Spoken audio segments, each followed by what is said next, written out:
ایک یہ کہ حیا ایمان کا حصہ ہے. جو شخص مومن ہے اس کے اندر حیا ہونی چاہیے. اور حضرت عبداللہ بن عمر رضی اللہ عنہ فرماتے ہیں کہ ان الحیاء والایمان قرنا فاذا رفع احدهما رفع الاخر، کہ حیا اور ایمان دونوں کو اللہ تبارک و تعالی نے ساتھ ساتھ پیدا کیا ہے. جب تک حیا باقی رہتی ہے ایمان بھی باقی رہتا ہے، اور اگر ان میں سے کوئی ایک چیز اٹھا لی جائے تو دوسری بھی اٹھا لی جائے. یعنی حیا اگر ختم ہو جائے تو گویا ایمان بھی اللہ بچائے ختم ہو جائے. حیا کی اتنی تاکید فرمائی کہ اس کو ایمان کا نہ صرف ایک حصہ قرار دیا بلکہ حضرت عبداللہ بن عمر رضی اللہ تعالیٰ عنہ کے ارشاد میں اس کو ایمان کا لازمہ قرار دیا کہ گویا ایمان اس کے بغیر معتبر نہیں. اب یہ سمجھنا چاہیے کہ حیا کیا چیز ہے، حیا کس کو کہتے ہیں، اور ایمان کا جو اس کو جز قرار دیا گیا ہے تو اس کو وہ حیا جو ایمان کا جز ہے اس کا کیا مفہوم ہے. حیا اصل میں نام ہے. لغت کے اعتبار سے اگر دیکھا جائے تو حیا کا مطلب ہوتا ہے کسی چیز سے جھجکنا، کسی بھی کام سے دل میں جھجک پیدا ہو اس کو حیا کہتے ہیں، جس کو اردو میں آپ شرم سے تعبیر کر لیتے ہیں. کسی کام کرنے سے شرم آئے، آدمی بے محابہ کھلم کھلا اور آزادی سے وہ کام نہ کرتا ہو بلکہ اس سے جھجکتا ہو اور اس کے شرم محسوس کرتا، اس کو کہتے ہیں حیا. اب حیا جو ہے یہ کئی قسم کی ہوتی ہے. بعض مرتبہ تو حیا ہوتی ہے کسی انسان کے اندر طبعی طور پر حیا پیدا ہو جاتی ہے، اس کے اندر جھجک پیدا ہو جاتی ہے. اچھے خاصے جائز کام کرتے ہوئے بھی آدمی جھجکتا ہے، اس کا تو اعتبار نہیں. مثلا ایک آدمی ہے اس کو دوسروں کے سامنے بات کرنے میں جھجک ہوتی ہے، اپنی بات کھل کر نہیں کر سکتا، شرم آتی ہے، اس کو جھجک پیدا ہوتی ہے. یہ حیا مطلوب نہیں، یہ ایک طبعی حیا ہے اور یہ مطلوب نہیں. اگر کسی کے اندر یہ ہے تو ایک طرح سے ایک بیماری ہے، اس کا ازالہ کرنا چاہیے. ایک حیا ہوتی ہے جو ماحول سے پیدا ہو، کہ کسی ماحول میں کوئی کام کرنا جو ہے وہ برا سمجھا جاتا ہے تو اس کام کے کرتے ہوئے انسان کو جھجک آتی ہے، شرم آتی ہے کہ یہ کام کیسے کروں، لوگ کیا سمجھیں گے مجھے. اس کو آپ حیا عرفی کہہ لیجئے کہ عرف میں ماحول میں اس کام کو برا سمجھا جا رہا ہے، اس واسطے آدمی اس سے کتراتا ہے، جھجکتا ہے.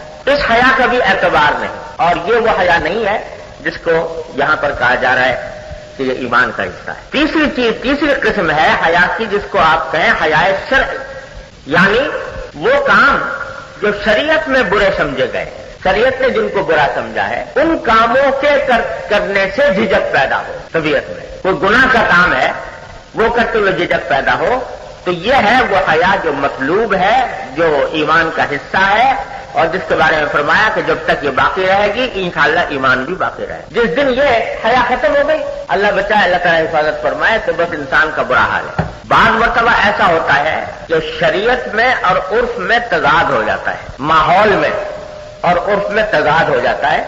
تو عرف کا تقاضا ایک ہے لیکن ماحول کا تقاضا ایک ہے، شریعت کا تقاضا دوسرا ہے.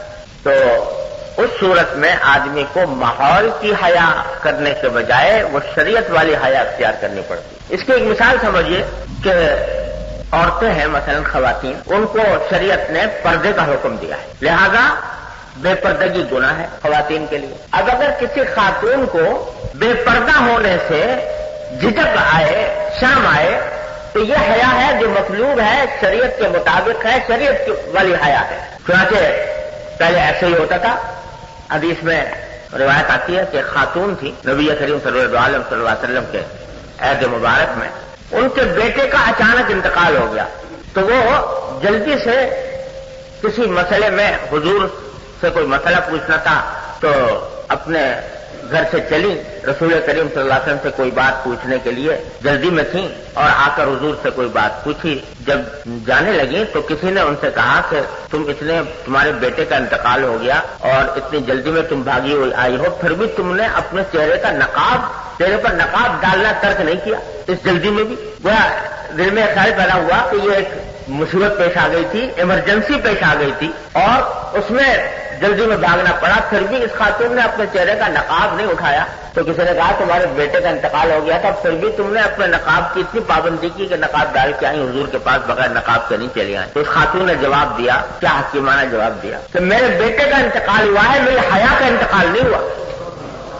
میرے بیٹے کا انتقال ہوا، میری حیا کا انتقال نہیں ہوا. تو یہ جواب اس خاتون نے دیا یہ تھی وہ حیا جو مطلوب ہے، ایمان کا تقاضا ہے کہ جب اللہ تبارک و تعالیٰ نے ایک چیز سے منع کر دیا، روک دیا، اب اس کام سے کرنے میں انسان کو جھجک ہو کہ جب میرا مالک، میرا خالق، میرا محسن، جس نے ہر آن میرے اوپر انعامات کی بارش کی ہوئی ہے اور جس نے بغیر کسی استحقاق کے مجھے اپنی رحمتوں کا مورد بنایا ہوا ہے، اس کے حکم کو ٹال کر، اس حکم کو میں ٹال جاؤں، اس کے حکم کو چھوڑ دوں، اس پر عمل نہ کروں، جس چیز سے اسے روکا وہ کام کروں، یہ انسان کے دل میں لگام ڈال دیتی ہے، یہ ڈال دیتا ہے یہ خیال، وہ گناہ کی طرف بڑھتے ہوئے سخت انقباض محسوس کرتا ہے اور جھجک محسوس، یہ ہے حیا شرعی۔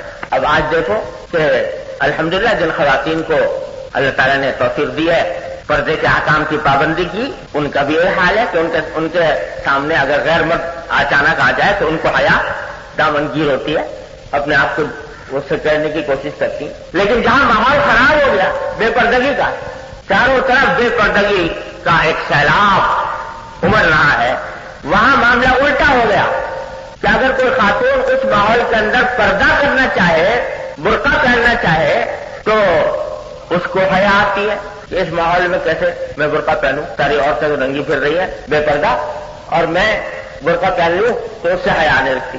اس حیا کا کوئی اعتبار نہیں، کیونکہ یہ حیا جو ہے ماحول صرف ماحول کے ڈر سے پیدا ہوئی ہے، اور شریعت میں ڈر ماحول کا نہیں ہے، شریعت میں ڈر ہے تو اللہ کا ہے۔ دنیا کیا کہے گی کہتی رہے، میں اپنے مالک کو کیا جواب دوں، یہ ہے فکر۔ اس کی وجہ سے اگر حیا پیدا ہوتی ہے وہ ہے مطلوب۔